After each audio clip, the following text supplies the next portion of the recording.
Start करें।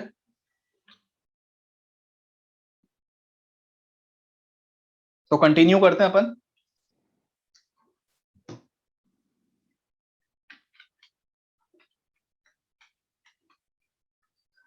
देखो last lecture तक अपन ने क्या क्या पढ़ लिया था।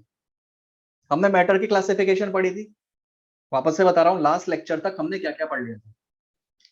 हमने मैटर का क्लासिफिकेशन पढ़ा था, ठीक है।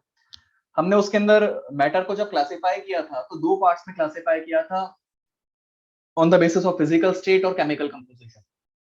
फिजिकल स्टेट के बेसिस पर अपन सॉलिड लिक्विड गैस पढ़े थे। केमिकल कंपोजिशन के बेसिस पर अपन ने फिर प्योर सब्सटेंस और मिक्सचर दो पार्ट्स में अपन ने क्लासिफाई किया था। प्योर सब्सटेंस के अंदर एलिमेंट और कंपाउंड था, और मिक्सचर के अंदर दो तरह के थे आपके पास में, होमोजीनियस और हेट्रोजीनियस। ये सारी चीजें अपन पढ़ चुके थे। इसके बाद 7 बेसिक एसआई यूनिट्स अपन पढ़े थे। 7 बेसिक एसआई यूनिट्स, उसके बाद में अपन ने डराइव्ड यूनिट्स देखी थी।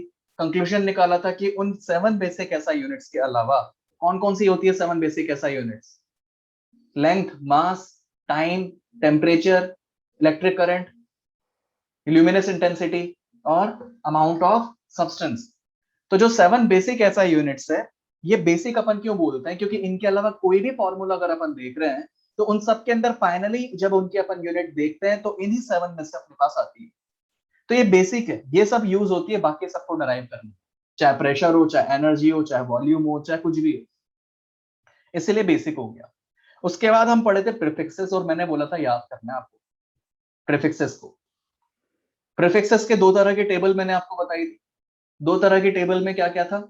एक में 1 से छोटे टर्म्स थे, जैसे 10 की पावर -1, -2, -3, और दूसरे में 10 से बड़े बड़े नंबर्स थे। 1 से बड़े बड़े नंबर्स थे, जैसे 1 हो गया, 10 की पावर 1 हो गया, 10 की पावर 2 हो गया, 10 की पावर 3 हो गया। मैं याद करने को बोला था आपको, याद किया नहीं किया पहले तो ये बताओ।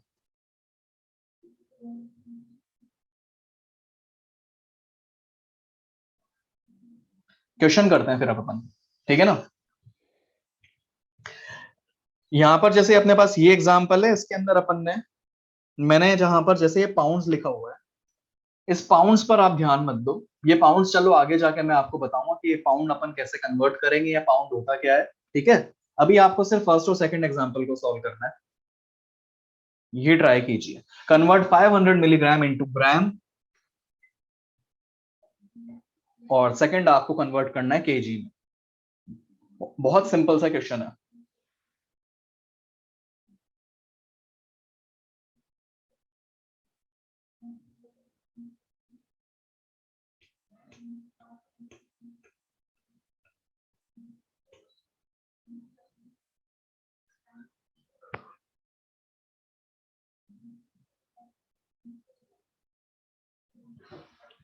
फर्स्ट पार्ट बहुत सिंपल है। ए 500 मिलीग्राम, मतलब मिली के लिए 10 की पावर -3 ग्राम। कैलकुलेट करोगे कितना आएगा? It should come out to be 0.5 gram. समझ में आ गया क्या? ये यही आंसर आ रहा है क्या? 0.5 ग्राम।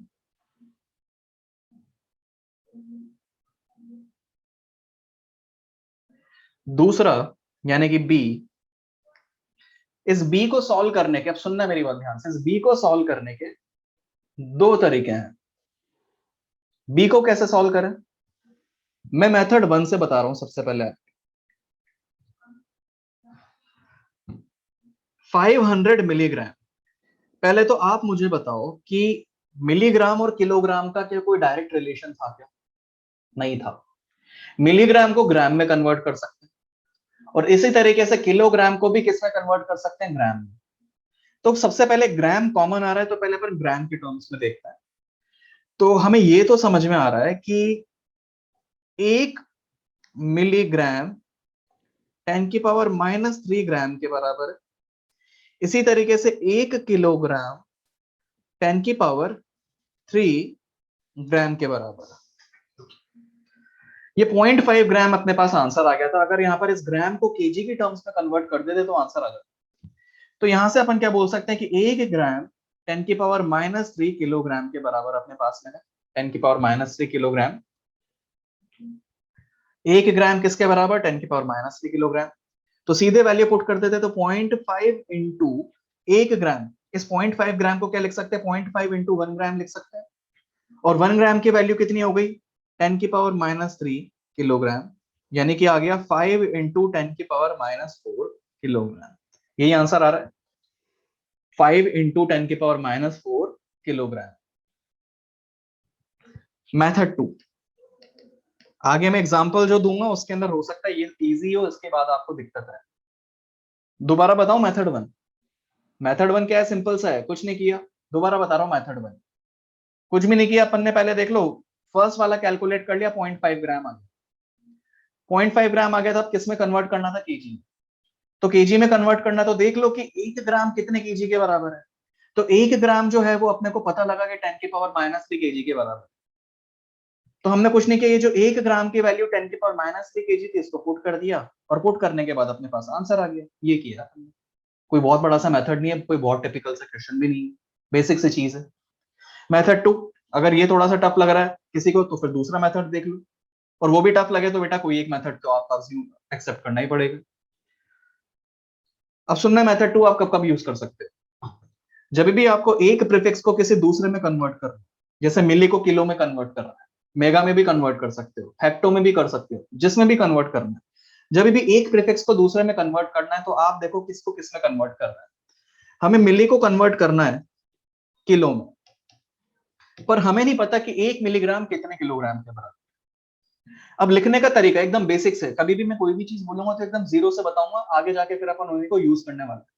कभी भी लिखने का तरीका क्या होता है, लिखने का तरीका हमेशा ये होता है कि हमें जिसकी टर्म्स में कैलकुलेट करना होता है ना, जैसे किलो के टर्म्स में कैलकुलेट करना है, तो जिसकी टर्म्स में कैलकुलेट करना होता है उसका रिलेशन राइट साइड।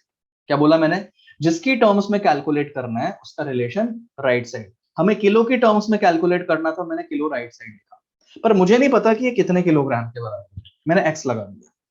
अगर मैं एक्स कैलकुलेट कर लूंगा तो मुझे पता लग जाएगा कि 1 मिलीग्राम कितना किलोग्राम के बराबर है।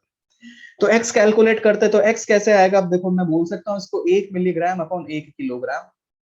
मिली का मतलब आपको पता है 10⁻⁻3, और किलो का मतलब आपको पता है 10⁻3, कैलकुलेट करोगे 10⁻⁶ आ गया।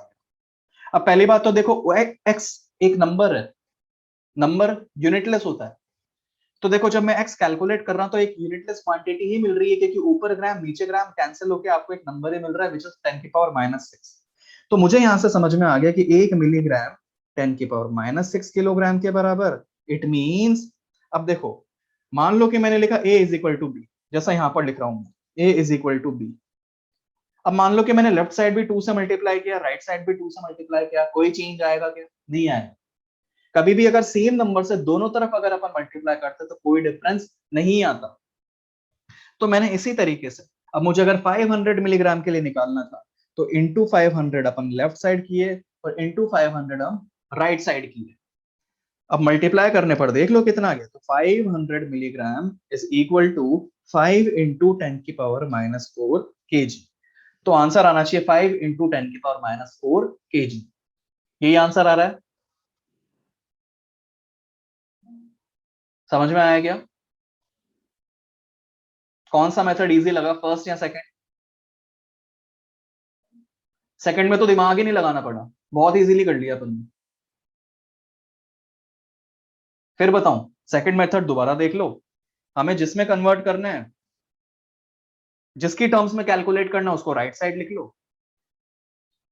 ये x के बराबर है, x की वैल्यू कैलकुलेट करो, x की वैल्यू आ गई तो फिर जिस नंबर के लिए पूछा था उस नंबर को दोनों तरफ मल्टीप्लाई कर दो। आगे बढ़ते हैं,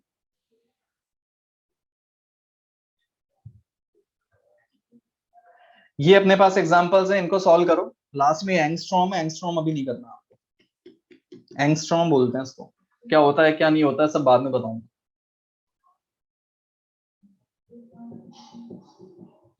ये सॉल्व करो, जिसको समझ नहीं आया कोई दिक्कत नहीं, एक बार ट्राई करो, नहीं आएगा तो इसमें तो मैं वैसे ही वापस से दोबारा बताऊं, आपको ज्यादा परेशान नहीं होना।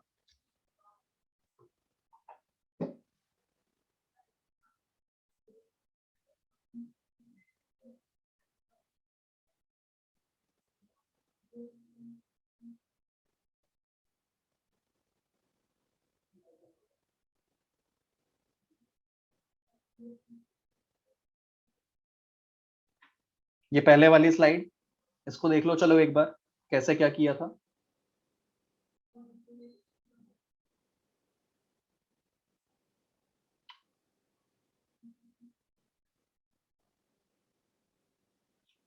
अब कन्वर्ट करना है, ये 7 इंटू 10⁻⁻6 नैनोमीटर है, कन्वर्ट करना है मीटर, सेंटीमीटर, माइक्रोमीटर, किलोमीटर और पिकोमीटर।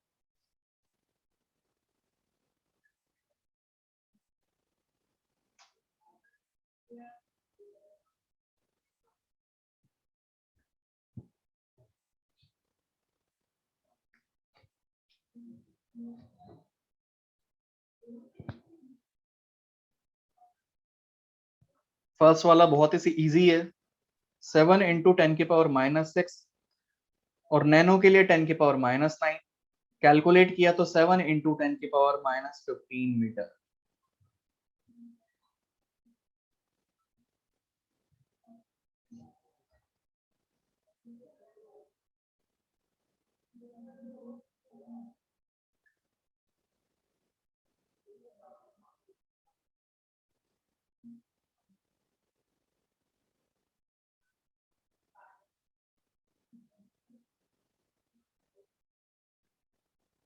दोबारा समझाऊं पहले वाला?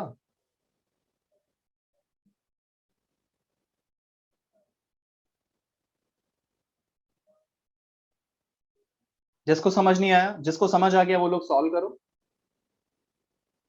नोट कर लेना। और जिसको समझ नहीं आया मैं पीछे वापस से पहले वाली स्लाइड दोबारा बता। दो मेथड से किए थे अपन ने। कुछ स्टूडेंट्स को समझ नहीं आया, दोबारा समझाने को बोल रहे हैं, मैं दोबारा से समझा रहा हूं। मेथड 2 बता रहा हूं डायरेक्टली मैं। मिलीग्राम को किलोग्राम में कन्वर्ट करना था, जिसकी टर्म्स में आंसर लाना है, जैसे मान लो माइक्रोमीटर में निकालना है, पिकोमीटर में निकालना है, तो जिसकी टर्म्स में निकालना है उसको राइट साइड रखो। हमें नहीं पता कि 1 मिलीग्राम कितने के बराबर है, एक का रिलेशन निकाल दो, उसके बाद जिसके लिए पूछा जाए वो दोनों तरफ मल्टीप्लाई कर दो। हमने एक के लिए निकालना स्टार्ट किया सबसे पहले। जब एक के लिए निकाला तो हमें नहीं पता था ये एक्स की वैल्यू कैलकुलेट, तो ये एक्स अगर यहाँ पर आप कैलकुलेट करना चाह रहे हो तो किलो नीचे की तरफ जाए, ये नीचे आ गया किलो आपके पास, तो 1 मिलीग्राम अपॉन 1 किलोग्राम। मिलो मतलब 10, ये मिलीग्राम मतलब 10⁻⁻3, किलो मतलब 10⁻3, कैलकुलेट किया 10⁻⁻6। यानी वापस से पीछे जाओगे तो x की वैल्यू 10⁻⁻6 यानी कि 1 मिलीग्राम 10⁻⁻6 केजी के बराबर। तो क्या करना है आपको, कितने स्टेप्स में कर रहे हो, पहले x कैलकुलेट करो, और x कैलकुलेट कर लिया तो जिसके लिए कैलकुलेट करना है उस नंबर को दोबारा दोनों तरफ मल्टीप्लाई कर दो। यही अपन ने किया है। पावर कैसे चेंज होती है, किसी का डाउट है सर पावर कैसे चेंज होती है? बेटा पावर चेंज होने का रिलेशन मैं आपको बताता हूँ, चलो आप मुझे बताओ। मैंने लिखा 10⁻1 इंटू 10⁻⁻2, बताओ कितनी आएगी? 10⁻⁻1 आएगी। 10⁻1 इंटू 10⁻2, ये कितना आएगा? 3 आएगा। 10⁻1 इंटू 10⁻2, ये कितना आएगा? 10⁻3 आएगा। तो मतलब जब आपके पास ऐसे बीच में नंबर होता है ना, जब बीच में मल्टीप्लीकेशन का साइन होता है ना, तो पावर्स ऐड होती है डायरेक्टली। अब बात आती है मल्टीप्लाई कब होती है, जब बाहर की तरफ अगर नंबर लिखा हो ना, ऐसे बीच में ब्रैकेट अगर आ रहा हो, तो पावर्स आपस में ऐसे मल्टीप्लाई होती है, अदरवाइज ऐड होती है। या तो ऐड होगी या मल्टीप्लाई होगी। ऐड जब ऐसा सिंबल हो, मल्टीप्लाई जब ब्रैकेट। बी, बी चेक कर लेते हैं, आप देख लो। 1 सेंटीमीटर, अच्छा सेंटीमीटर में कैलकुलेट करना है ना। 1 मीटर मैं लिख सकता हूं 10⁻2 सेंटीमीटर के बराबर। 1 मीटर 10⁻2 सेंटीमीटर, इसका मतलब 7 इंटू 10⁻⁻6 या -15 मीटर, मतलब क्या हो गया, 7 इंटू 10⁻15 इंटू 10⁻2 सेंटीमीटर, यानी कि 7 इंटू 10⁻13 सेंटीमीटर। सेकंड का आंसर आना चाहिए 7 इंटू 10⁻13 सेंटीमीटर। सी, माइक्रोमीटर। अब देखो 1 नैनोमीटर कितने माइक्रोमीटर के बराबर, नहीं पता, एक्स मान। एक्स की वैल्यू कैसे कैलकुलेट करें? एक्स आ जाएगा आपके पास में 1 नैनोमीटर अपॉन 1 माइक्रोमीटर, ये सेकंड वाला मैंने किसी दूसरे तरीके से किया है, आप चाहो तो उसको मेथड 2 से भी कर सकते हो, मैंने मेथड 1 से किया है जो बी वाला है। कैलकुलेट करोगे 10 की पावर -9, 10 की पावर -6, ये आ गया 10 की पावर -3। मैंने क्या बोला था, पहले x कैलकुलेट करो, उसके बाद y को दोनों तरफ मल्टीप्लाई करो। तो मैंने x कैलकुलेट कर लिया, अब मैं y यानी कि उस नंबर को दोनों तरफ मल्टीप्लाई कर रहा हूँ, तो यानी कि 7 इंटू 10 की power -6 nanometre, it is equal to 7 into 10 की पावर -6 इंटू 10 की पावर -3 माइक्रोमीटर। तो यानी कि 7 इंटू 10 की पावर -9 माइक्रोमीटर। 7 इंटू 10 की पावर -9 आना चाहिए, यही आ रहा है क्या? 7 इंटू 10 की पावर -9।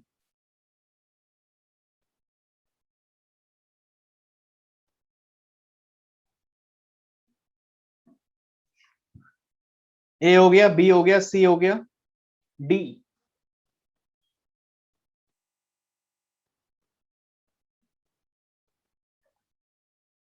वापस से देख लो, डी अब किस में कन्वर्ट करना है? किलोमीटर में। किसको किस में? 7 इंटू 10 की पावर -6 नैनोमीटर को कन्वर्ट करना है कि ये कितने किलोमीटर के बराबर होगा। क्या था रिलेशन? सबसे पहले एक्स कैलकुलेट कर लो।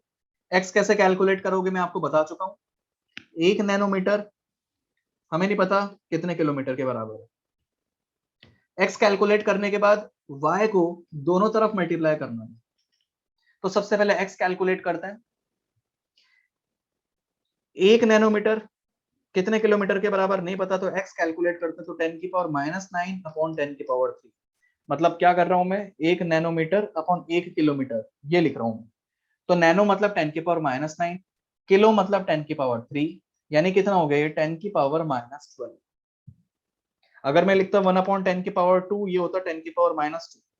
अगर मैं लिखता 1/10 की पावर -2, तो ये हो जाता 10 की पावर 2। तो नीचे 10 की पावर 3 था, ऊपर जाके 10 की पावर -3 हो गया। 10 की पावर -9 इंटू 10 की पावर -3, मैंने डायरेक्टली 10 की पावर -12 लिख दिया। x आ गया, अब मैंने क्या बोला, y दोनों तरफ मल्टीप्लाई करते हो, तो 7 इंटू 10 की power -6 nanometre, it is equal to 7 into 10 की पावर -6 इंटू 10 की पावर -12, यानी कि 7 इंटू 10 की पावर -18 किलोमीटर। यही आ रहा है क्या आंसर? 7 इंटू 10 की पावर -18 किलोमीटर।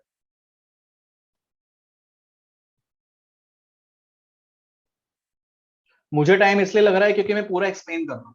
आप में से कई लोगों को बहुत ही जल्दी आंसर आ गया। मैं बी वाला एक्सप्लेन कर देता हूँ, किसी को बी में डाउट आ रहा है।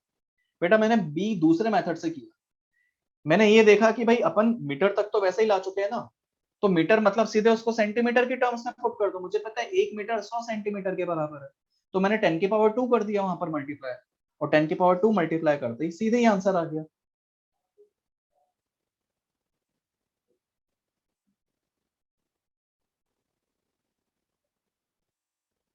कोई बोल रहा है सर नैनोमीटर की लेंथ 10 की पावर -6 होती है पावर। मेरे भाई नैनो मतलब 10 की पावर -9 होता है, आप चेक करो। माइक्रो मतलब 10 की पावर -6 होता है।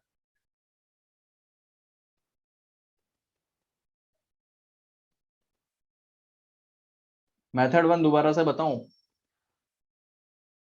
मेथड 1 में देखो क्या करना है, सीधे सिंपल सी बात।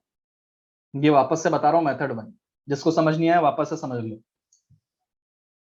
हमने 500 मिलीग्राम को केजी में कन्वर्ट करना था जैसे, तो पहले देखो कि 1 मिलीग्राम कितने केजी के बराबर। 1 मिलीग्राम 10 की पावर -3 ग्राम के बराबर।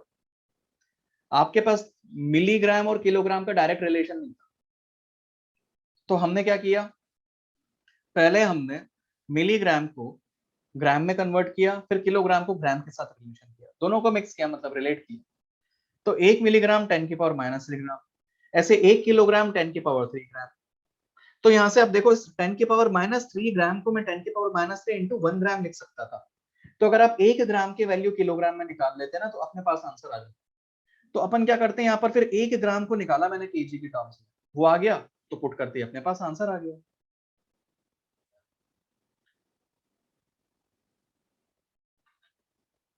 माइक्रोमीटर वाला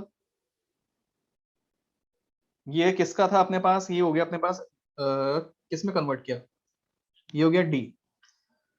जिसको समझ नहीं आया कोई दिक्कत नहीं है, सारे क्वेश्चंस आपको दोबारा प्रैक्टिस करने होते हैं। दोबारा भी नहीं आया तो फिर आपके पास डाउट काउंटर है, आप पूछ सकते हो। पिकोमीटर करे, पिकोमीटर वाला ई करें, ई का मतलब पिकोमीटर है ये। तो देखो 7 इंटू 10⁻⁻6 नैनोमीटर कितने पिकोमीटर के बराबर है। तो देखो सबसे पहले x निकालो, तो 1 नैनोमीटर x पिकोमीटर के बराबर था, तो x का मतलब आ गया 10⁻⁻9 अपॉन, अच्छा पिको के लिए कैलकुलेशन बताओ क्या होती है, पिको के लिए मल्टीप्लीकेशन फैक्टर क्या होता है, 10⁻12 होता है, तो ये हो गया 10⁻3। आ गया x अपने पास में, इसका मतलब देख लो, इसका मतलब हम क्या बोल सकते हैं, अच्छा x आ गया तो y को दोनों तरफ मल्टीप्लाई कर दो, तो 7 into 10⁻6 nanometre it is equal to, क्या लिख सकता हूं, x, ये 7 इंटू 10⁻6 इंटू 10⁻3 पिकोमीटर, यानी कैलकुलेट किया तो 7 इंटू 10⁻3 पिकोमीटर, 7 इंटू 10⁻3 पिकोमीटर।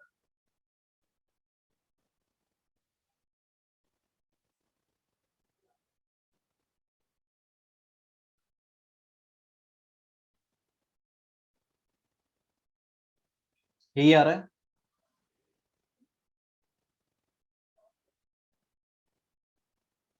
आगे बढ़े,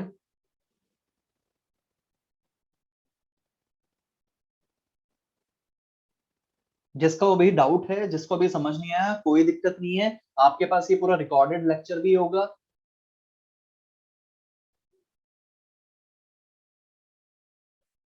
आप इसको दोबारा से देखना और फिर दोबारा से सॉल्व भी करना।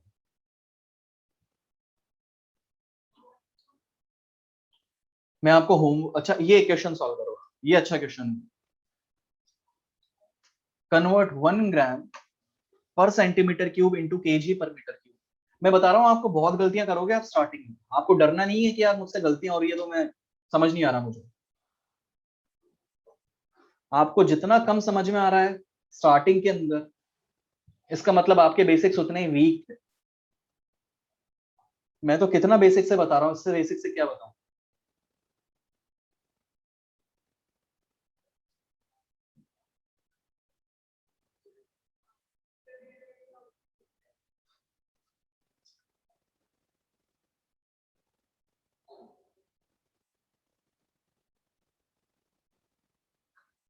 अब इसमें किसी का आंसर आ रहा है 10⁻3, किसी का 10⁻3, किसी का 10⁻9 भी आया है,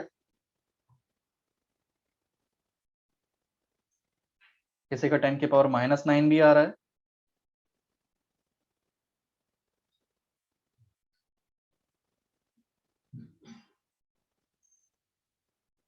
देखो बताता हूं, बहुत सिंपल है, बहुत सिंपल है। और कुछ काफी स्टूडेंट्स ये भी होंगे जिनको समझ ही नहीं आ रहा होगा कि स्टार्ट कैसे करें। कुछ भी नहीं करना, आप देखो, आप बता दो ना। पहली बात तो ये मत करना, सुनना मेरी बात ध्यान से, गलती करते हैं जो बच्चे, ग्राम को सीधे केजी में कर देते हैं, मतलब 10⁻3 कर, और सेंटीमीटर को सीधे मतलब नीचे 10⁻6 करते, कुछ भी कर देते हैं गड़बड़। नहीं भाई नहीं, सीक्वेंस में चलो, लॉजिकल चलो। आप बताओ पहली बात तो 1 ग्राम कितने केजी के बराबर होता है, आपको नहीं पता 1 ग्राम कितने केजी के बराबर है, तो आप मुझे बताओ क्या 1 केजी कितने ग्राम के बराबर होता है, ये बता सकते हो क्या। किलो मतलब 10⁻3 ग्राम, तो मतलब 1 ग्राम जो होता है वो होता है 10⁻3 केजी के बराबर। इसका मतलब जहां पर मुझे 1 ग्राम लिखना था उसको केजी में मैं 10⁻3 लिखूंगा। आगे बढ़े, अब अपन बात किए जैसे सेंटीमीटर क्यूब को मीटर क्यूब में, तो आप मुझे बताओ 1 सेंटीमीटर कितने मीटर के बराबर। सेंटी मतलब 10⁻2, तो 10⁻2 मीटर। अब दोनों तरफ क्यूब लगा दो, ये दोनों तरफ क्यूब लगा दिए। थोड़ी देर पहले ही मैं बताया था कि जब अगर बीच में मल्टीप्लीकेशन ऐसे होता है तब पावर्स ऐड होती है, पर अगर ऐसे ब्रैकेट होता है तो पावर्स आपस में मल्टीप्लाई होती है, तो ये 10⁻6 मीटर क्यूब के बराबर होगा। अब सीधे पुट करना है, तो 1 ग्राम पर सेंटीमीटर क्यूब बराबर, ग्राम मतलब 10⁻3 केजी, और सेंटीमीटर क्यूब मतलब 10⁻6 मीटर क्यूब, यानी कैलकुलेट करो, -3 के साथ ऊपर +6 आएगा केजी पर मीटर क्यूब। यानी कितना आ गया 10⁻³ kg/m³, +3 आना चाहिए।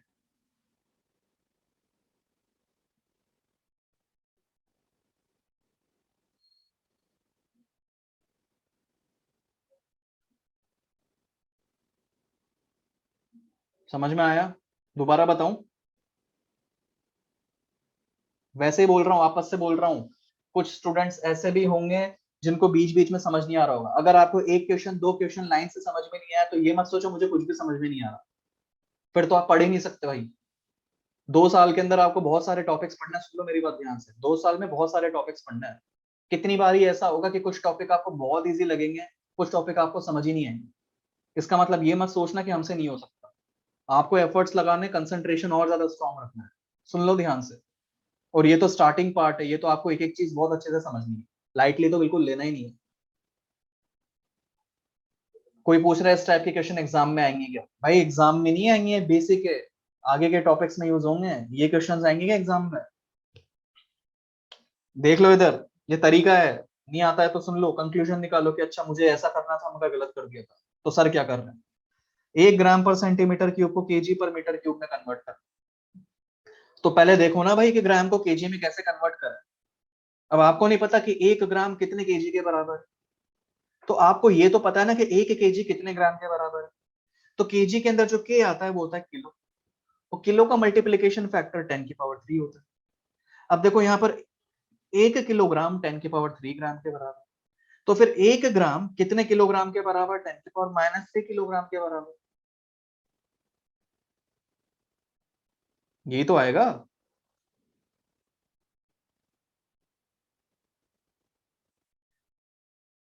अब यहाँ पर 1 ग्राम 10⁻³ किलोग्राम के बराबर। अब मैं एक डाउट देख रहा हूँ, एक बच्चा बहुत अच्छा डाउट पूछ रहा है।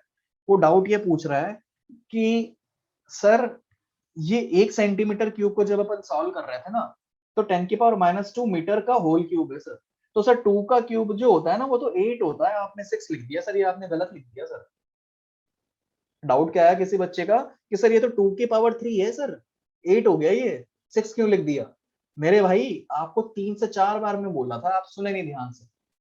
पहली बात तो यहाँ पर अगर मैं 2⁻³ लिखता सीधे तो 8 लिखता।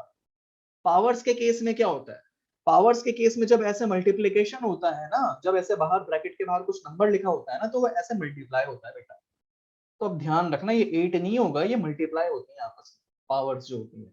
तो ये कितना हो गया? 6 हो गया। ठीक है, तो हमने 1 सेंटीमीटर क्यूब किसके बराबर लिख दिया? 10⁻⁻6 मीटर क्यूब के बराबर। डाउट आया? कैसा भी डाउट है आपको पूछना है, कितने बच्चों जैसे डाउट है आपको क्लियर करने, शर्माने की 1% जरूरत नहीं है। तो ग्राम केजी में आ गया, सॉल्व किया, पुट किया था, फिर तो फाइनली अब देख लेना आप। आगे बढ़ते हैं अपन। इसमें ये नहीं होगा एक्स मेथड यूज करना है या क्या करना है। बेटा वो एक्स मेथड अपन तब यूज कर रहे थे जब अपन एक प्रीफिक्स को दूसरे प्रीफिक्स में अपन कन्वर्ट कर रहे थे। ठीक है, यहां पर तो अपन यूनिट कन्वर्जन कर रहे हैं।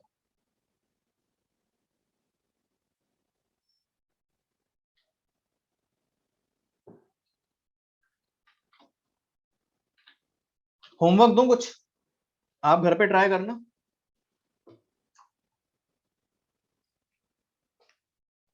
आपको करना है 500 इंटू 10⁻, सॉरी 500 गीगामीटर को कन्वर्ट करना है पिकोमीटर, सेंटीमीटर, हेक्टोमीटर, डेकामीटर,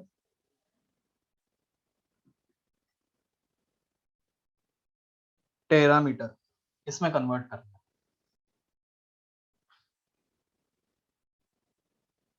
ये नोट कर लो, मैं ये डिलीट करने वाला हूं क्योंकि इस स्लाइड पर अपन कुछ और पढ़े। ये नोट कर लो आप, ये होमवर्क है। नेक्स्ट लेक्चर में अपन आंसर इसके डिस्कस करेंगे।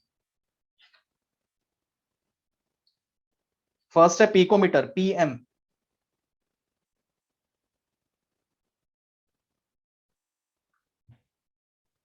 जीएम, अब कोई पूछ रहा है सर जीएम का मतलब क्या है? मेरे भाई फिर तो पढ़ता नहीं है घर पे।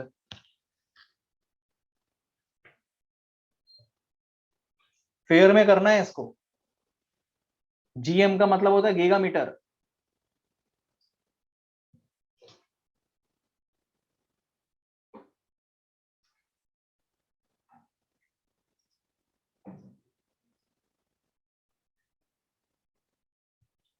डिलीट कर दूं। फोर्थ है डेका मीटर, DA, और फिफ्थ है टेरामीटर, TM।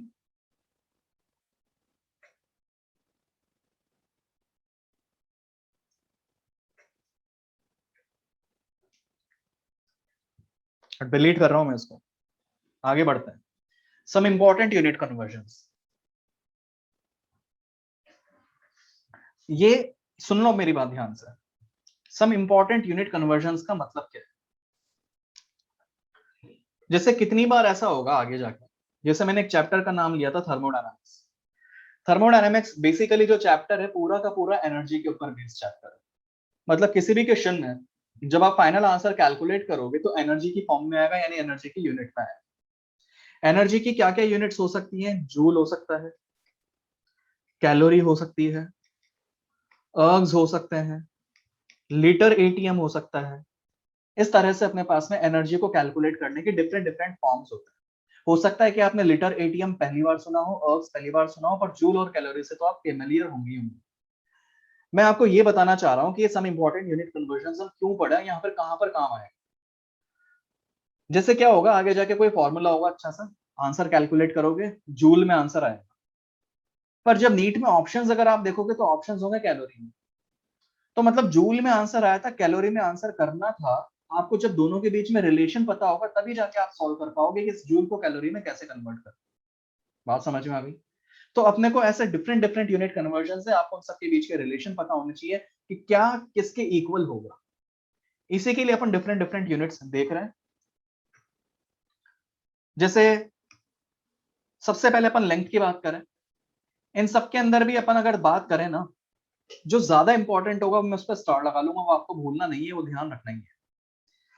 जैसे लेंथ की बात करें तो 1 फुट किसके बराबर? 12 इंचेस। 1 इंच किसके बराबर? 2.54 सेंटीमीटर। 1 एंगस्ट्रॉम किसके बराबर? 10⁻⁻10 मीटर। ये एंगस्ट्रॉम इन सब में सबसे ज्यादा जरूरी है। एंगस्ट्रॉम, जब आप एटॉमिक स्ट्रक्चर पढ़ेंगे तो एंगस्ट्रॉम सबसे ज्यादा यूज होगा। एटॉमिक स्ट्रक्चर के अंदर अपन जब एटम के बारे में बात करेंगे तो उसके अंदर रेडियस भी कैलकुलेट करोगे आप डायमीटर भी कैलकुलेट करोगे एटम। तो जो रेडियस है या डायमीटर है, एटम खुद ही इतना छोटा सा है, तो उसके रेडियस और डायमीटर खुद भी बहुत ही छोटे आने वाले हैं। तो वो एंगस्ट्रॉम के टर्म्स में, यानी 10⁻⁻10 मीटर के ऑर्डर में आएंगे। तो इतना बड़ा नंबर ना लिख के अपन सीधे क्या लिख देते हैं? एंगस्ट्रॉम। इसको क्या बोलते हैं? एंगस्ट्रॉम। आगे बढ़ते हैं। मास। 1 टन 10⁻³ के बराबर। 1 क्विंटल 10⁻² के बराबर। 1 kg 1000 ग्राम के बराबर। केजी मतलब 10⁻³ ग्राम के बराबर। 1 ग्राम 1000 मिलीग्राम के बराबर। ये तो अपन ऐसे भी समझ सकते हैं। कैसे समझ सकते हैं? 1000 मिलीग्राम मतलब 10⁻³, मिली मतलब 10⁻³ ग्राम। अच्छा मुझे बताओ 10⁻0 किसके बराबर होगा? कईयों को डाउट होता है सर जीरो हो जाएगा। किसी की भी पावर जीरो जो होती है वो हमेशा 1 होती है। 2 की पावर 0, 3 की पावर 0, 4 की पावर 0, किसी की भी पावर 0 क्या होगी? 1 होगी। तो ये 10⁻+3 10⁻³ यानी कि 1 हो गया। 1 ग्राम इज इक्वल टू 1 ग्राम। तो मतलब ये याद करना, ऐसे भी देख सकते हैं अपन कि 1 ग्राम किसके बराबर? 1000 मिलीग्राम के बराबर। इन सब में सबसे ज्यादा जो जरूरी है वो है एएमयू। सबसे ज्यादा जरूरी जो इन सबके अंदर क्या है? एएमयू। एएमयू इतना ज्यादा इंपॉर्टेंट है, इतना ज्यादा इंपॉर्टेंट है कि एएमयू की वैल्यू आप याद करोगे ना तो ये आगे की चीजें काफी ज्यादा क्लियर होंगी। इस एएमयू का मतलब होता है एटॉमिक मास यूनिट। क्या होता है? Atomic mass unit. ये एएमयू एक्चुअल में होता क्या है ये मैं आपको आगे जाके एक अच्छे से डेफिनेशन भी लिखवाऊंगा, अच्छे से बताऊंगा।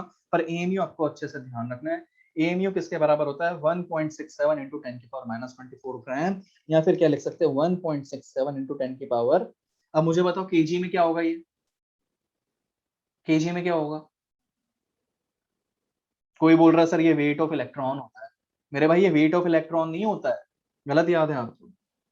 अभी आप डायरेक्टली सिर्फ ये नंबर ध्यान रखो कि जहां पर भी एम ही होगा ना वो किसके बराबर हो। मुझे बताओ किसके बराबर होगा केजी में, -21 आएगा कि -27? कोई बोल रहा है -21, कोई बोल रहा है -27। जब आपको कंफ्यूजन होता है ना कि सर ऐसे कन्वर्ट करने में थोड़ी दिक्कत आ रही है, तो आप देखो, ये पहली बात तो 10⁻24 तो था ही। क्या मैं लिख सकता हूँ इसको इंटू 1 ग्राम? सुनना जिसको कंफ्यूजन हो रहा है, इसको क्या ब्रेक करके मैं इंटू 1 ग्राम लिख सकता हूँ क्या?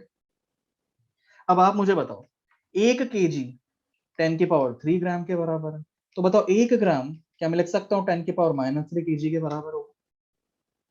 तो यहाँ पर इंटू 10⁻³ करोगे, 1 ग्राम की जगह क्या लिखोगे 10⁻³ तब जाके किसमें कन्वर्ट होगा, केजी में। तो ये हो गया 1.67 इंटू 10⁻27 kg, -27 आएगा। आगे बढ़े, वॉल्यूम, वॉल्यूम वाला पार्ट बहुत इंपॉर्टेंट है। पहली बात तो लीटर को देखो किस किस में कन्वर्ट किया होगा, 1 लीटर मीटर क्यूब में, सेंटीमीटर क्यूब में, ml में। इसी सेंटीमीटर क्यूब को यहाँ पर सीसी भी लिखा हुआ है, एक बार आपको देखो इसको, ये सामने स्लाइड है, आप देखो एक बार इसको।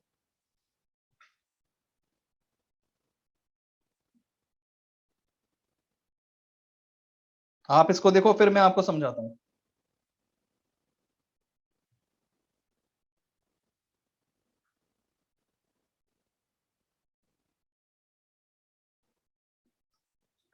इन सब के अंदर जो सीसी है वो, पहली बात तो इसको बोलते हैं सेंटीमीटर। सेंटीमीटर क्यूब, सेंटीमीटर के लिए सी और क्यूब के लिए सी। क्या बोल रहा हूं मैं? आवाज आ रही है मेरी आपको? आवाज आ रही है? सेंटीमीटर के लिए सी, क्यूब के लिए सी, इसीलिए अपन क्या लिख दिया इसको, सी सी। अब इसको समझो आप, ये कैसे अपन याद करें। कई टीचर्स क्या करते हैं, इसको डायरेक्टली याद करवा देते हैं कि बेटा ऐसे ध्यान रख लो, ये डायरेक्ट अपने को रिलेशन ध्यान रखना है। मैं आपको समझा देता हूँ जिससे आपको और इजी हो जाए याद करना, गलती से भूल भी जाओ तो खुद से आप डराइव करें। पर आपको एक रिलेशन तो ध्यान रखना ही है कि 1 लीटर जो होता है वो 1 डेसीमीटर क्यूब के बराबर होता है। 1 लीटर किसके बराबर होगा, 1 डेसीमीटर क्यूब के बराबर होगा।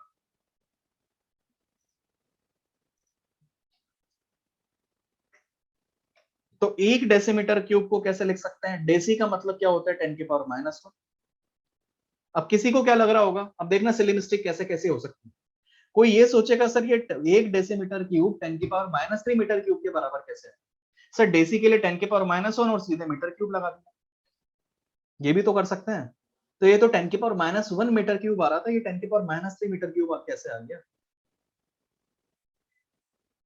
एक बात हमेशा ध्यान रखना, कभी भी अगर पावर लगी होती है, अगर किसी प्रीफिक्स के साथ वाली यूनिट पर, प्रीफिक्स के साथ वाली यूनिट पर अगर पावर लगी होती है तो वो पावर एक्चुअल में पूरे पर होती है।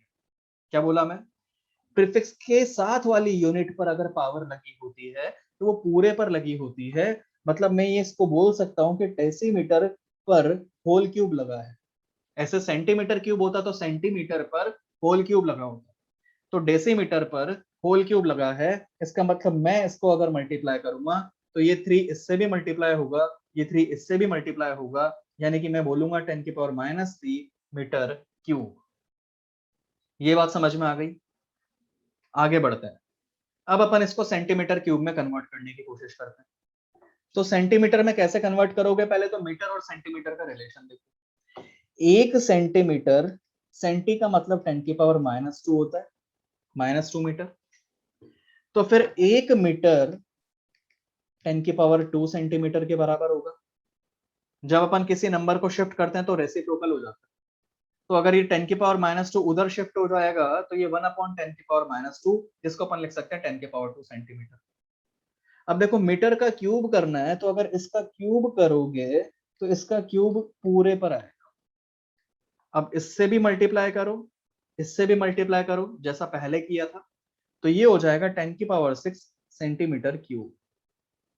तो यानी कि अब आपके पास रिलेशन क्या आ गया कि 1 लीटर जो कि 1 डेसीमीटर क्यूब के बराबर था, जो कि 10⁻³ मीटर क्यूब भी आ चुका था। अब अपन इसको क्या लिख सकते हैं, इसको देखो आप, 10 की पावर -3 एज इट इज लिखा, और मीटर क्यूब की जगह 10 की पावर 6 आ रहा है, यानी कैलकुलेट किया तो 10 की पावर 3 सेंटीमीटर क्यूब। जो आप कंपेयर करो यहाँ पर 10 की पावर 3 सेंटीमीटर क्यूब डायरेक्टली लिखा हुआ है। 10 की पावर 3 सेंटीमीटर क्यूब मतलब इसी को और क्या लिख सकते हैं 10 की पावर 3, क्योंकि सेंटीमीटर के लिए सी, क्यूब के लिए सी, तो 10 की पावर 3 सीसी। बात समझ में आ गई? ये 10 की पावर 3 सीसी। ऐसे ही 1 मिलीलीटर, मिली का मतलब क्या होता है 10 की पावर -3, तो 1 मिलीलीटर मतलब मिली के लिए 10 की पावर -3 लीटर, तो 1 लीटर किसके बराबर? जब ये उधर जाएगा तो रिवर्स हो जाएगा, और मैं लिख सकता हूं जो -3 था +3, 10 की पावर 3 मिली लीटर, यानी कि 1 लीटर 1000 ml के बराबर। तो इसी को मैं लिख सकता हूं 10 की पावर 3 ml। तो ये तो गई बात कि 1 लीटर किस किस के बराबर होता है, ये तो गई बात कि 1 लीटर किस किस के बराबर होता है। समझ में आया क्या ये अभी तक? ये समझ में आया? दोबारा बताऊं, फिर से बताऊं, फिर से समझा देता हूं, सुन लो ध्यान से, दोबारा सुन लो, सुनो ध्यान से। मैंने क्या बोला था, कहां से स्टार्ट किया था कि सबसे पहले तो सिर्फ 1 लीटर 1 डेसीमीटर क्यूब के बराबर होता है, ये तो ध्यान रखना ही पड़ेगा। अब इसको कंटिन्यू करो आप। मैंने क्या बोला, अब डेसीमीटर क्यूब है ना, तो कभी भी पावर जो लगी होती है पूरे पर लगी होती है। मैं सेंटीमीटर क्यूब बोलता तो पूरे सेंटीमीटर का होल क्यूब होता, तो डेसीमीटर क्यूब मतलब पूरे डेसीमीटर का होल क्यूब है। पहली बात तो अगर आप ऐसा सोच रहे हो कि 10 की पावर -1 डेसी मतलब 10 की पावर -1 मीटर क्यूब, ये सीधे कर देते तो ये गलत हो जाता। तो 10 की पावर -1 मीटर क्यूब मतलब क्या हो गया, ये डेसीमीटर मतलब क्या हो गया 10 की पावर -1 मीटर का होल क्यूब, यानी कि 10 की पावर -3 मीटर क्यूब। आगे बढ़ो। अब हमें इसको अगर सीसी में लिखना होता तो कैसे लिखते हैं? अब देखो 1 मीटर कितने सेंटीमीटर के बराबर है? 1 मीटर 10 की पावर 2 सेंटीमीटर के बराबर। तो इसका क्यूब करेंगे तो 10 की पावर 2 सेंटीमीटर का होल क्यूब करना पड़ेगा। जब होल क्यूब करोगे तो 10 की पावर 6 हो जाएगा, तो 10 की पावर 6 सेंटीमीटर क्यूब। तो मैंने जो यहाँ पर पहले मीटर क्यूब लिखा था उसकी जगह 10 की पावर 6 सेंटीमीटर क्यूब लिख दिया। सीसी बोल रहा हूँ मेरे भाई, बार बार पूछा है कुछ स्टूडेंट, सर सीसी का मतलब क्या है? सीसी का मतलब होता है जो सेंटीमीटर क्यूब आपने यहाँ पर लिखा था ना, इसको क्या बोलता है? Centimetre cube. तो इस सेंटी के लिए सी, और मीटर क्यूब के लास्ट में जो क्यूब आता है उस क्यूब के लिए सी। तो कुछ नहीं, इसी को लिखने का दूसरा तरीका हो गया अपने पास, ये सी एम क्यूब है, इसी को लिखने का दूसरा तरीका हो गया सी सी। ठीक है, कुछ नहीं है, उसी को सेम तरीके से अपन लिखते हैं, सी सी भी लिखते हैं।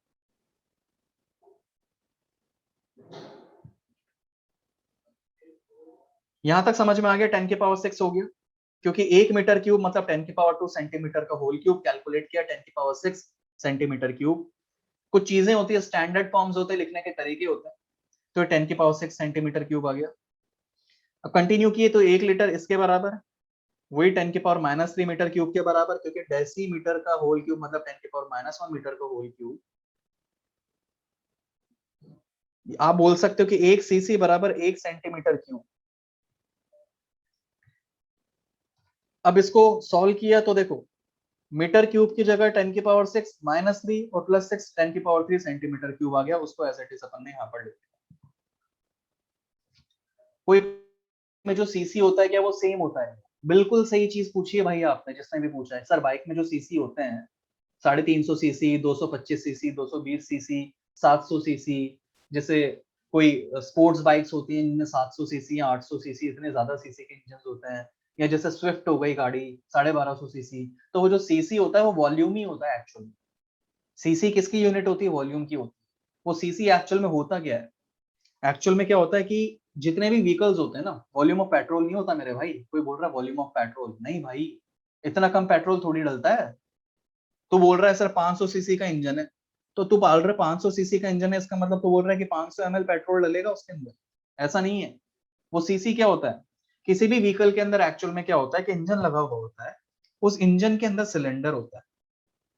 वो सिलेंडर जो होता है वो कुछ इस तरीके से होता है। इस सिलेंडर का जो यहाँ पर ओवरऑल वॉल्यूम होता है ना, मतलब उस वॉल्यूम को अपन कैलकुलेट कर रहे हैं सीसी में। तो जितना बड़ा इंजन होगा उतना ही बड़ा ये सिलेंडर होगा, उतनी ज्यादा वो सीसी होगी। जितनी छोटी गाड़ी होगी उतना ही छोटा इसका इंजन होगा, उतना ही कम वॉल्यूम होगा उस सिलेंडर का, उतना ही कम सीसी। तो थोड़ा बेसिक बेसिक में बता रहा हूँ, अदरवाइज अपना तो इतना कुछ काम का है नहीं। आपको इतना सा ध्यान रखना है कि 1 सेंटीमीटर क्यूब लिखो या 1 सीसी लिखो, बात एक ही है। इसी तरीके से हमने लिखा 10 की पावर 3 ml, क्योंकि 1 मिलीलीटर मतलब 10 की पावर -3, अदरवाइज ये 10 की पावर 3 हो गया। अब कंपेयर करो, आपके पास अगर देखोगे तो देखो 10 की पावर 3 सीसी किसके बराबर, 10 की पावर 3 ml के बराबर। तो 10 की पावर 3 से 10 की पावर 3 कैंसिल करोगे तो 1 सीसी किसके बराबर आ गया, 1 ml के बराबर। 1 सीसी किसके बराबर आ गया, 1 ml के बराबर। तो ये भी ध्यान रखना, कभी किसी क्वेश्चन में अगर मान लो सीसी में है तो उसको आप ml में भी ट्रीट कर सकते हो। तो 1 सीसी बराबर क्या हो गया, 1 ml हो गया अपने पास में रिलेशन। आगे बढ़ते हैं, ये अपने पास वॉल्यूम हो गया। वापस से देखते हैं वॉल्यूम, समझ में आ गया क्या वॉल्यूम, आगे बढ़े। एनर्जी सबसे ज्यादा जरूरी है, एनर्जी, और इसी तरीके से वॉल्यूम भी बहुत ज्यादा जरूरी था। कोई फालतू क्वेश्चंस पूछ रहा है बीच बीच में, आप फालतू क्वेश्चंस मत पूछो भाई, आप खुद का टाइम खराब कर रहे हो। मैं जो जरूरी होगा वही आंसर करूंगा, जितना बता रहा हूं उतना ध्यान रखो आप। एक्स्ट्रा क्वेश्चन से, एक्स्ट्रा डाउट से आप फिर अलग से पूछो। एनर्जी, एनर्जी को देखो, पहली बात तो कितने कितने फॉर्म में अपन कैलकुलेट कर रहे हैं। एनर्जी को अपन कैलोरी में कैलकुलेट कर रहे हैं, जूल में कैलकुलेट कर रहे हैं, calorie, joule, litre ATM, electron volt. और ऐसे ही अपने पास में क्या होता है, कितने फॉर्म हो गए, 5 फॉर्म हो गए, कैलोरी, जूल, अर्ग्स, लीटर एटमॉस्फेयर या फिर लीटर एटीएम ऐसे लिखते हैं इसको, और क्या हो गया, इलेक्ट्रॉन वोल्ट। ये बहुत इंपॉर्टेंट है, सारे रिलेशंस आपको ध्यान रखने हैं। एक कैलोरी किसके बराबर होता है, 4.184 जूल, जिसको अप्रोक्सीमेटली आप लिख सकते हो आगे से 4.2 जूल। तो कभी अगर मान लो ऑप्शंस दूर दूर है तो अप्रोक्सीमेटली 4.2 यूज करना, और अगर ऑप्शंस पास पास में है तो फिर आपको 4.18 यूज करना है। 99% तक अपन 4.2 ही यूज करते हैं। 1 जूल किसके बराबर, 10 की पावर 7 अर्थ के बराबर। 1 जूल किसके बराबर, 10 की पावर 7 अर्थ के बराबर। 1 लीटर एटीएम किसके बराबर, 101.3 जूल के बराबर। 1 इलेक्ट्रॉन वोल्ट किसके बराबर, 1.6 इंटू 10 की पावर -19 जूल के बराबर। ये पूरा बहुत ही इंपॉर्टेंट रिलेशन है,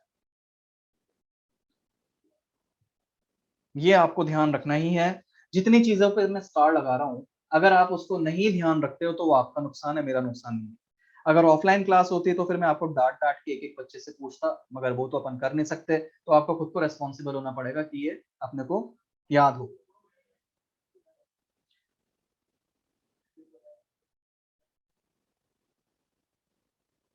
ये वैल्यूज दिख रही हैं आपको सामने,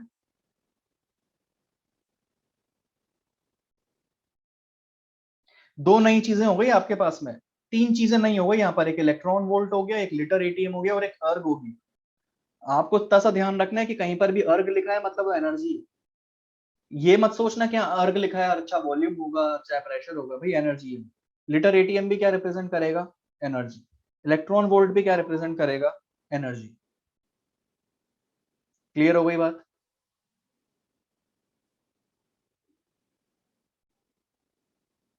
एक क्वेश्चन पूछूंगा आपसे, 1 लीटर एटीएम, चलो ये बाद में पूछूंगा, पहले अपन इसको आगे बढ़ते हैं। प्रेशर अभी एनर्जी से रिलेटेड, ये माइनस है यहाँ पर 10 की पावर -19 जूल। प्रेशर, प्रेशर को कैसे कैसे कैलकुलेट कर सकते हैं, एक एटमॉस्फेयर यानी कि एक एटीएम 760 टॉर। देखना, प्रेशर अब तक आपने सिर्फ एटीएम में कैलकुलेट किया होगा, अदरवाइज आप देखो कितनी चीजें नहीं है। कैसे कैसे कैलकुलेट कर सकते हैं, प्रेशर को आप टॉर में कैलकुलेट कर सकते हो, एमएम ऑफ एच जी में भी कैलकुलेट कर सकते हो। यहाँ पर एच जी का मतलब होता है मरकरी। पास्कल में भी कैलकुलेट कर सकते हो, और सीधे अपन बार में भी कैलकुलेट कर सकते हैं, या फिर अपन न्यूटन पर मीटर स्क्वायर में भी कैलकुलेट कर सकते हैं। इतने हमारे पास टर्म्स होते हैं प्रेशर कैलकुलेट करने के। अब इन सब के अंदर देखो, एक एटीएम किसके बराबर, 760 टॉर के बराबर। ऐसे ये एक एटीएम किसके बराबर, 760 mm ऑफ एच जी। अब इन सारे जितनी चीजें अपन आज पढ़े हैं ना उसमें काफी चीजें नहीं है। तो हो सकता है कईयों के डाउट आ रहा है, सर ये टॉर क्या होता है, आपने ये तो बताया ही नहीं। सर ये सीसी क्या होता है, सर ये ईवी क्या होता है।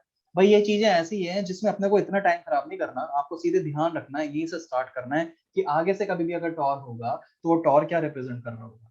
अगर अपन इसमें भी डिटेल में जाएंगे कि टॉर क्या होता है क्या नहीं होता है, फिर अपना एक्स्ट्रा टाइम खराब होगा और उससे अपने जो रिलेवेंट टॉपिक्स हैं उसमें टाइम कम मिलेगा। आपको खुद को पता है कि कोई भी टॉपिक अगर अपन पढ़ रहे हैं तो डिफाइंड टाइम के अंदर अपने को पढ़ना होगा। तो उस डिफाइंड टाइम के अंदर जितनी काम की चीजें होंगी उसी पे अपने को फोकस करना है। ये एक्स्ट्रा चीजें, टॉर क्या है क्या नहीं है आपको सीधा मैं बता रहा हूँ कि torr it is related to pressure, mm of H G it is related to pressure, pascal, bar, ये सारे अपने पास टर्म्स हुए। अब एक एटीएम 760 टॉर के बराबर, ऐसे एक एटीएम 760 एमएम ऑफ एच जी के बराबर। अब दोनों को कंपेयर करोगे तो देखो अपने पास क्या रिलेशन आ रहा है। आप ये कंपेयर कर सकते हो कि भाई एक एटीएम 760 टॉर मतलब 760 एमएम ऑफ एच जी, तो दोनों को कंपेयर करोगे तो क्या मैं बोल सकता हूं कि एक एमएम ऑफ एच जी किसके बराबर हो गया, एक टॉर के बराबर हो गया। तो ये अपने पास एक कंक्लूजन आ गया, एक एमएम ऑफ एच जी किसके बराबर आ गया, एक टॉर के बराबर आ गया। ये हो गया एक टॉर। आगे बढ़े, एमएम को सेंटीमीटर में कन्वर्ट किया है तो अपने पास ये 76 सेंटीमीटर आएगा। एक एटीएम 1.013 इंटू 10 की पावर 5 पास्कल के बराबर होता है, जिसको अपन यूनिट चेंज करेंगे तो न्यूटन पर मीटर स्क्वायर हो गया। अब कंपेयर करके देखते हैं, जो एक एटीएम होता है वो 1.013 बार के बराबर भी होता है। एक एटीएम किसके बराबर होता है, 1.013 बार के बराबर भी। अब कंपेयर करो तो देख लो आपके पास एक एटीएम 1.013 बार के बराबर और एक बार किसके बराबर आ गया, 0.987 एटीएम के बराबर। क्योंकि एक बार जो होता है वो एक बार होता है सीधे 10 की पावर 5 न्यूटन पर मीटर स्क्वायर या फिर न्यू पास्कल अपन डायरेक्टली लिख सकते हैं। तो आप देखो एक एटीएम के अंदर, एक एटीएम के अंदर इतने सारे आपके पास पास्कल्स आ रहे हैं और जबकि एक बार के अंदर सिर्फ 10 की पावर 5 पास्कल्स है। तो पहले तो आप ये फील करो कि कौन बड़ा था, एटीएम बड़ा था या फिर बार बड़ा था। क्या बोल रहा हूं सुनो ध्यान से वापस से, एक बार 10 की पावर 5 के बराबर और एक एटीएम 1.013 इंटू 10 की पावर 5 पास्कल के बराबर। तो अगर आप देखोगे तो एक एटीएम में 1.013 इंटू 10 की पावर 5 पास्कल्स आ गए, जबकि एक बार में सिर्फ और सिर्फ 10 की पावर 5 पास्कल्स आए। तो ज्यादा बड़ा कौन हो गया, एटीएम बड़ा हो गया या बार बड़ा हो गया, एटीएम बड़ा हो गया। एटीएम बड़ा हो गया ना, इसका मतलब एक एटीएम को अपन कैसे लिख सकते हैं कि एक बार प्लस 0.013 बार, और मतलब बार तो छोटा पड़ गया ना, उसके अंदर और बार इंक्लूड करने पड़े तब जाके एटीएम ओवरऑल बना है। एक बार था उसमें थोड़ा सा और ऐड किया तभी तो ओवरऑल तैयार हुआ एटीएम। तो एटीएम बड़ा हो गया हमारे पास में। तो एक एटीएम किसके बराबर, 1.013 बार के बराबर। जबकि एक बार अगर अपन को कैलकुलेट करना हुआ तो ये कैसे आएगा आपके पास, अपॉन में चल जाएगा और ये हो जाएगा 0.987 एटीएम के बराबर। यहां तक समझ में आ गया।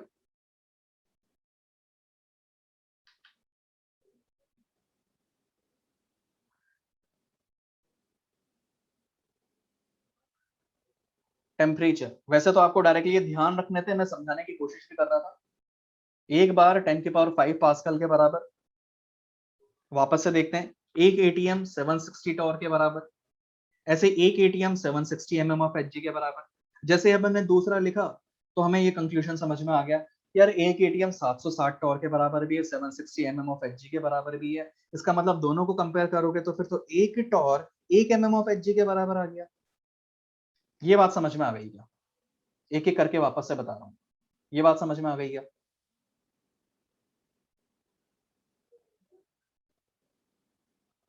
आगे बढ़े, ऐसे ही एक एटीएम 1.013 इंटू 10 के पावर 5 पास्कल बोल दो या न्यूटन पर मीटर स्क्वायर बोल दो, इसके बराबर होता है।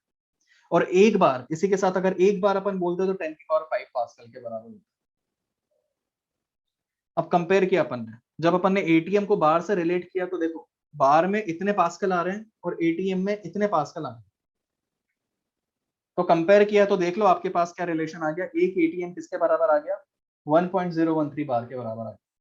या कैसे आया वापस से बता देता हूं, एक एटीएम, वापस से बता देता हूं,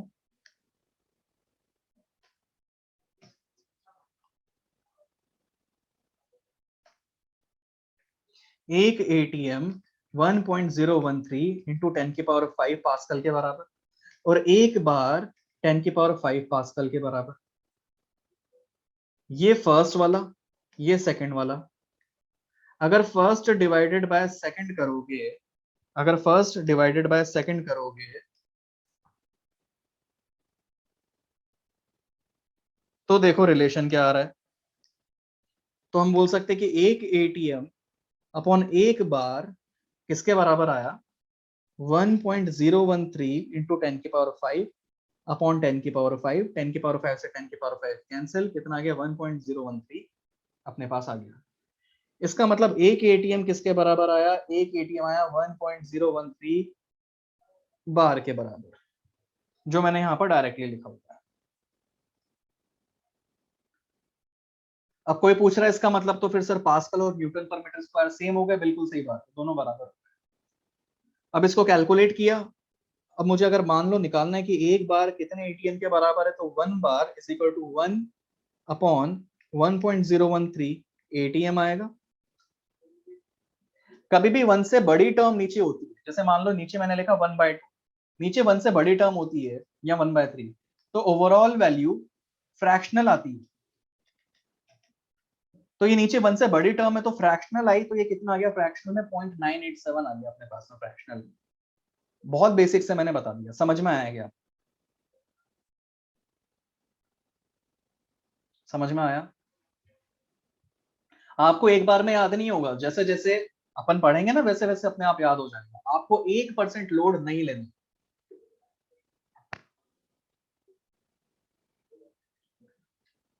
ये टेम्परेचर है अपने पास में। क्वेश्चंस अपन करेंगे ना, मैं कन्वर्जन्स के क्वेश्चंस दूंगा ही सही आपको।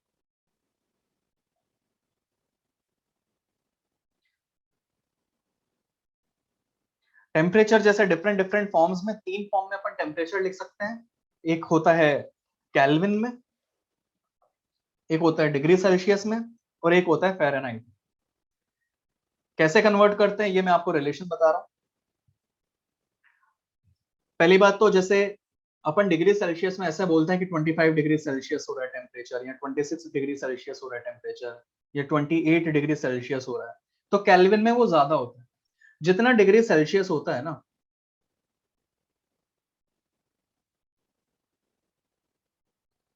जितना ज्यादा डिग्री, जितना डिग्री सेल्सियस होता है उसमें 273.15 अगर अपन ऐड करते हैं, ज्यादा हो गया क्या, नेक्स्ट लेक्चर में पढ़ेंगे हम।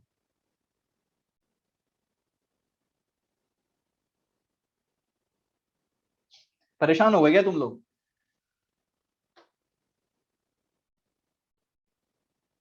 बहुत सारी चीजें हो गई आज।